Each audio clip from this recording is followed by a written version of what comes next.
मनेरगढ़ जिले के नारनौल क्षेत्र में प्रस्तावित मल्टी मॉडल लॉजिस्टिक हब को लेकर चल रहे विवाद के बीच गुरुवार को गांव बरीसपुर, तलोट, घाटाशेर और छिलरों के किसानों ने संयुक्त प्रेस वार्ता कर परियोजना का खुलकर समर्थन किया। किसानों ने कहा कि उन्होंने अपनी जमीन पूरी तरह स्वेच्छा से Haryana state industrial and infrastructure development corporation HSIIDC को दी है और किसी भी प्रकार की जबरदस्ती नहीं की गई। किसानों ने कहा कि कुछ लोग राजनीतिक लाभ के लिए इस परियोजना को विवादित बनाने का प्रयास करें, जबकि सच्चाई ये है कि भूमि अधिग्रहण की पूरी प्रक्रिया पारदर्शी और नियमों के अनुरूप हुई है। उन्होंने स्पष्ट किया कि न तो किसी किसान पर दबाव बनाया गया और न ही किसी प्रकार के फर्जी हस्ताक्षर कराए गए। किसानों का कहना है कि उनकी जमीन की वास्तविक बाजार कीमत 10 से 12 लाख रुपए प्रति एकड़ से अधिक नहीं थी, लेकिन सरकार ने उन्हें करीब 30 लाख रुपए प्रति एकड़ का मुआवजा दिया। ऐसे में अधिकांश किसान दिए गए मुआवजे से संतुष्ट हैं। उन्होंने कहा कि जिन किसानों को किसी प्रकार की आपत्ति है, उन्हें न्यायालय की शरण ली हुई है और मामला विचाराधीन है, इसलिए इस मुद्दे पर अनावश्यक राजनीति करना उचित नहीं। प्रेस वार्ता में किसानों ने कहा कि मल्टी मॉडल लॉजिस्टिक हब मनेरगढ़ जिले का अब तक का सबसे बड़ा विकास प्रोजेक्ट है। इसके शुरू होने से क्षेत्र में बड़े स्तर पर निवेश आएगा, उद्योग स्थापित होंगे, व्यापार और परिवहन गतिविधियों को नई गति मिलेगी तथा हजारों युवाओं के लिए रोजगार के अवसर पैदा होंगे।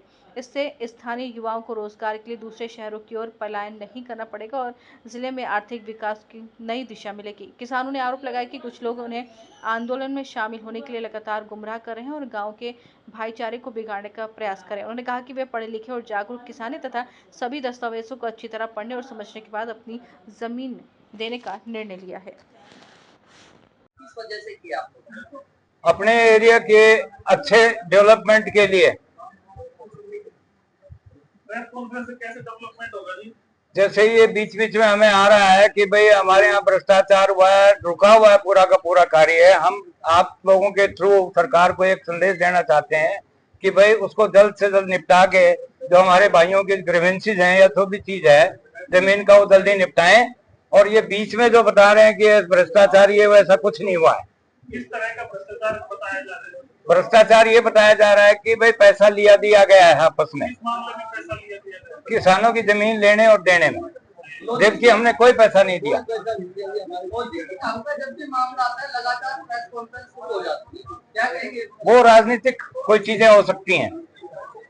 आपने खुद ही प्रेस कॉन्फ्रेंस कर रहे हैं या किसी के कहने पे? हम खुद कर रहे हैं। आप लोगों की जमीन गई है? हमारी जमीन गई है, मेरी 5.5 कनाल गई है, मेरे भाई की 5.5 कनाल गई। 2.5 एकड़ गई है परिवार की। कौन कौन से गाँव से आप? बशीरपुर से हूँ मैं।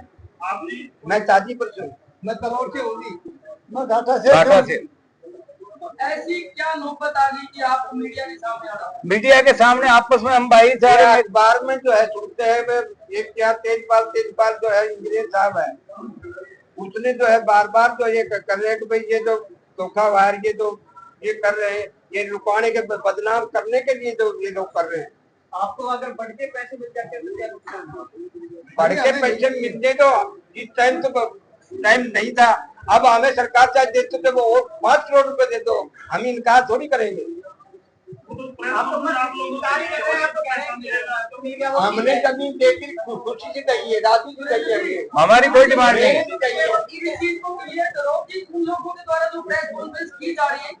आसपास के इलाके के युवाओं को रोजगार मिलेगा जी, तो आपके अनुमान से कितने लोगों को रोजगार मिल सकता है? देखिए मेरे हिसाब से हर साल बढ़ता है रोजगार। एक चीज आती है तो दूसरी चीज उसके साथ कनेक्ट होती है। जैसे आप कोई अनुमान बता सकते हैं? 100, 200, 500? मेरे हिसाब से स्टार्टिंग में 100-150 लोगों को तो मिनिमम रोजगार मिल सकता है स्टार्टिंग में। सर मेरा ये सवाल आपसे पूछने का उद्देश्य ये है कि अमूमन हम जैसे लॉजिस्टिक हबों में देखते हैं तो उनके अंदर लिमिटेड आदमी होते हैं, भाई कुछ ऑफिस में काम करते हैं या फिर जैसे क्रेन ऑपरेटर, ये लिमिटेड आदमी होते हैं। बिल्कुल होता है। कैसे मतलब इसका वो बता सकते हैं कि इधर बहुत ज्यादा लोग काम? देखिए आसपास आपके होटल भी खुलेंगे, ढाबे भी खुलेंगे, खाना भी खाएंगे लोग, फैक्ट्री इंडस्ट्रीज भी आएंगे, क्योंकि एनएच जब आ जाता है, नेशनल हाईवे 152 डीसी कई जगह से कनेक्ट हो गया है और लॉजिस्टिक अब हो गया, तो बड़ी बड़ी इंडस्ट्रीज भी आती हैं, क्योंकि सबसे बड़ा ट्रांसपोर्टेशन का मसला होता है इंडस्ट्रीज के पास, और वो सब चीजें यहाँ मिल रही हैं, तो इसलिए ज्यादा रोजगार आएगा।